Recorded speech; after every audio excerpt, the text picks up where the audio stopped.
C.M.&S. Smith Store. Shoppers at Clark M. Smith's all-purpose store on the south side of the public square seldom paid cash. Money was scarce. Credit accounts were common. Smith's in-laws, the Lincolns, had an account.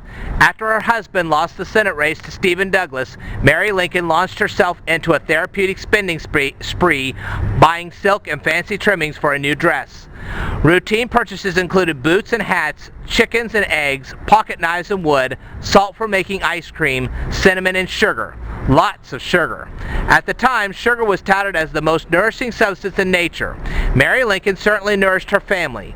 At one point, she had charged for 32 pounds of regular sugar, 6 pounds of crushed sugar, and 2 gallons of syrup. Lincoln usually settled his store account several times a year, but others didn't.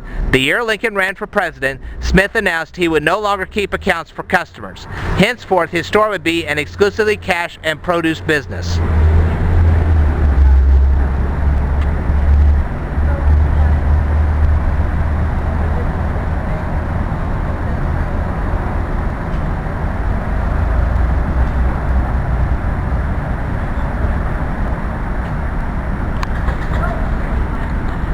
Clark M. Smith accompanied Mary to New York City in January 1861 to help her pick fashions that would be socially acceptable in Washington, D.C.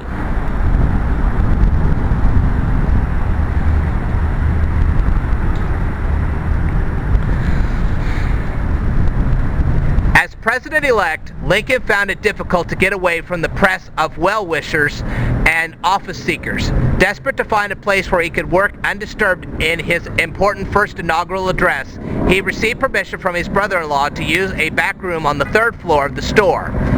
On the sloping front of a merchant's desk, hidden away from Springfield's bustling public square, Lincoln drafted the first version of what in its final form became the plea to our better angels, applicable in all times and places.